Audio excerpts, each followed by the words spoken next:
जब आपसे ये कहा जाता है कि आप खाली राजपूतों की पॉलिटिक्स करते हैं तो आपको क्या दुख होता है? नहीं, कोई दुख नहीं होता। क्षत्रिय जाति में पैदा होना कोई अपराध थोड़ा है। तो अपनी जाति पर स्वाभिमान हर व्यक्ति को होना चाहिए। तो अपनी जाति पर स्वाभिमान हर व्यक्ति को होना चाहिए। द लाइव टीवी, सच सबसे आगे।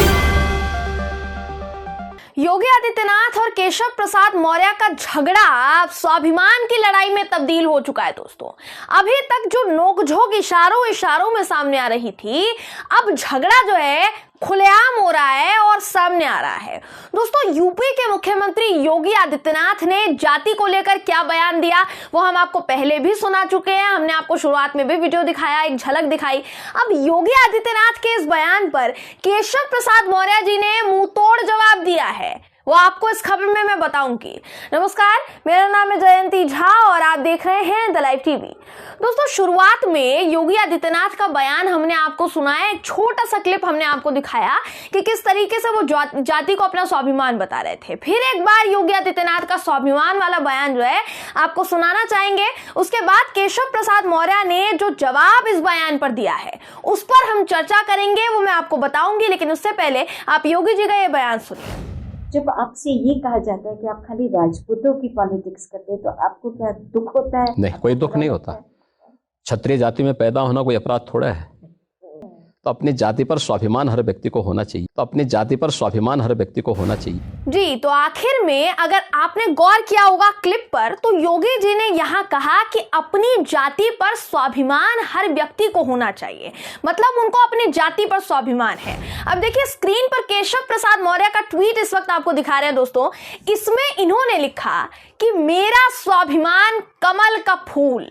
साथ ही इस ट्वीट में केशव जी अपनी पार्टी भाजपा का चुनाव चिन्ह कमल अपने हाथ में लेकर खड़े दिखाई दे रहे हैं। तो योगी जी और केशव जी का झगड़ा सरेआम हो रहा है और वो पब्लिक प्लेटफॉर्म पर आ चुका है। महाराज जी पब्लिक प्लेटफॉर्म पर जाति पर स्वाभिमान जताते हुए पाए गए, तो वहीं देखेंगे तो केशव प्रसाद मौर्य ने अपना स्वाभिमान पार्टी चिन्ह को बताया है, यानी कमल को बताया है। मतलब कहा जा सकता है कि योगी आदित्यनाथ को केशव प्रसाद मौर्य ने मुंह तोड़ जवाब दिया है। केशव जी महाराज जी को कड़ी टक्कर दे रहे हैं, यह भी कहा जा सकता है।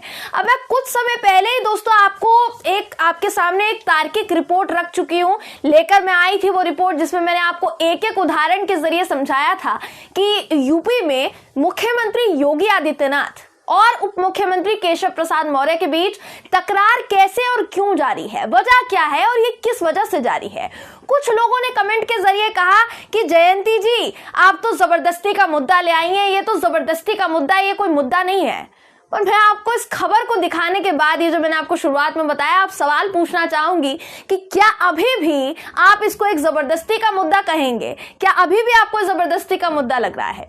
देखिए दोस्तों, यूपी चुनाव की लड़ाई ना बहुत बड़ी है। भारतीय जनता पार्टी और विपक्ष के बीच तो बयानबाजी का सिलसिला जारी ही है, हर चुनाव में ऐसा होता है।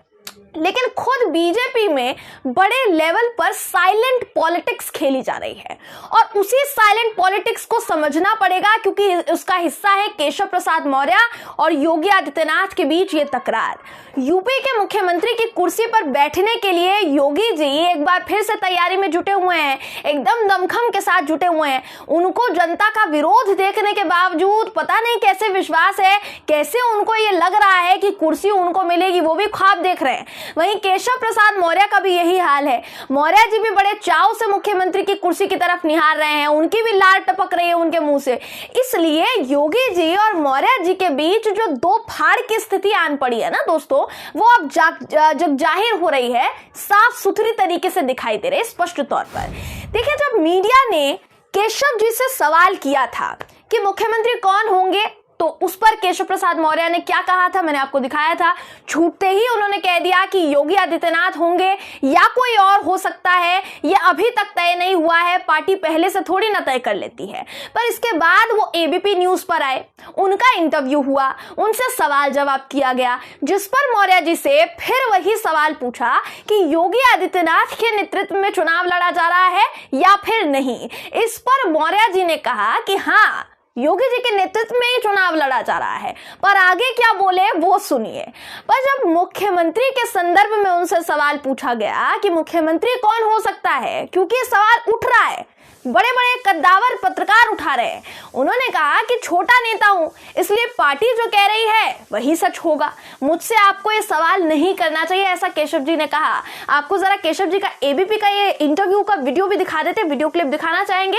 ये वीडियो पहले आप देख लीजिए, उसके बाद हम आगे की बात करते हैं। वीडियो देखिए। पूछता हूँ, क्या योगी जी के नेतृत्व में ये चुनाव लड़ा जा रहा है और योगी जी अगले मुख्यमंत्री होंगे? निश्चित तौर से योगी जी के नेतृत्व में चुनाव लड़ा जा रहा है और अगले मुख्यमंत्री, मुझे लगता है कि अभी तक कोई इस बात को लेकर के किसी के मन में भ्रम भी नहीं है, और अगर कोई भी बात है तो यह सवाल मुझसे जरा ऊपर आपको पूछने के लिए जाना पड़ेगा। देखिए, केशव प्रसाद मौर्य बार बार कह रहे हैं कि चुनाव जो है वो योगी जी के नेतृत्व में ही लड़ा जा रहा है और वही मैं भी उनके नेतृत्व में लड़ रहा हूं, लेकिन किसी भी इंटरव्यू में वो ये नहीं कह पा रहे हैं कि योगी आदित्यनाथ ही मुख्यमंत्री का चेहरा है या फिर वही मुख्यमंत्री होंगे।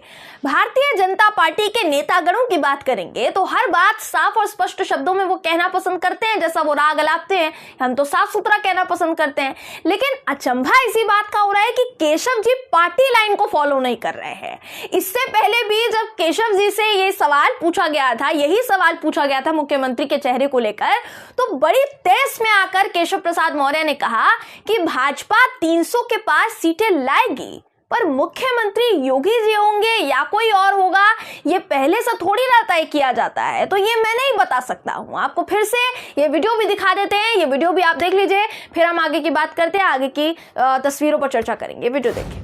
2022 में सीएम का चेहरा कौन होगा? यार सीएम का चेहरा नहीं, हम 300 से ज्यादा सीटें जीतेंगे तो सीएम तो भाजपा का बनेगा, योगी जी बनेंगे या कोई और बनेगा, लेकिन ये विषय है ही नहीं। ये नहीं है योगी जी बनेंगे कोई और बनेगा, ये कोई पहले तय करता है क्या? जी, तो यहाँ भी केशव जी ने यही कहा। देखिए, केशव प्रसाद मौर्य इन सभी सवालों से बचने के लिए चाहे वो कितने भी जतन कर ले, वो कह ले कि मैं तो छोटा नेता हूं, आपको मुझसे सवाल नहीं करना चाहिए, मैं तो इन सब बातों का जवाब देने के पद पर नहीं हूं, वो तो पार्टी अलकमान का काम है, लेकिन ये हकीकत है कि भाई भारतीय जनता पार्टी में केशव प्रसाद मौर्य का एक कद है और वो बरकरार है। यूपी की अगर राजनीति में बात करेंगे तो वो भी बरकरार है। डिप्टी सीएम का पद कोई छोटा तो नहीं होता है, और ये जरूरी भी नहीं है कि डिप्टी सीएम मुख्यमंत्री बनने का ख्वाब नहीं देख सकते हैं, ख्वाब देख सकते हैं, वही ख्वाब देख रहे हैं केशव प्रसाद मौर्य, लेकिन जाहिर करने के लिए तैयार नहीं है। हाँ, ये जानना बहुत जरूरी है कि अगर वो मुख्यमंत्री बनना चाहते हैं तो पार्टी उन्हें उस पद पर स्वीकार करने के बारे में सोच रही है या फिर नहीं सोच रही है, यह सबसे बड़ा सवाल है जो कि पार्टी भी नहीं बताना चाह रही है। हालांकि केशव प्रसाद मौर्य आए दिन जिस तरीके के बयान दे रहे हैं और लगातार योगी जी के विपरीत ही काम कर रहे हैं, उनके ट्वीट्स योगी जी के विपरीत देखने को मिलते हैं, तो उससे ऐसा समझा जा रहा है, अटकलें लगाई जा रही है कि मौर्य जी की मुख्यमंत्री बनने की लालसा चुनाव नजदीक आते आते बढ़ती जा रही है दोस्तों, और ये अभी और ज्यादा बढ़ सकती है क्योंकि चुनाव अभी आए नहीं है। पर देखना यही है कि ये लालसा कहां जाकर थमती है। अभी भी लार टपक रही है, लार टपकना कब बंद होगी ये देखना पड़ेगा। वहीं मुख्यमंत्री और उप मुख्यमंत्री की तकरार भी जग जाहिर हो ही चुकी है। टिकटों को लेकर पार्टी में सर फुटअव्वल जारी है। ऐसे में सत्ताधीन पार्टी भाजपा की सत्ता बची रहती है या जाती है, इसके समीकरण अब कैसे और कब तैयार होते हैं, इसी बात का इंतजार है दोस्तों, और नजर बनी हुई है, आप तक खबर पहुंचाते रहेंगे। बहरहाल इस खबर पर आपकी राय क्या है कमेंट करके जरूर बताइएगा। वीडियो अगर आपको पसंद आया हो तो वीडियो को लाइक और शेयर करना ना भूलें। फिर मुलाकात होगी आपसे किसी ऐसी ही खबर के साथ, तब तक के लिए नमस्कार। द लाइव टीवी, सच सबसे आगे।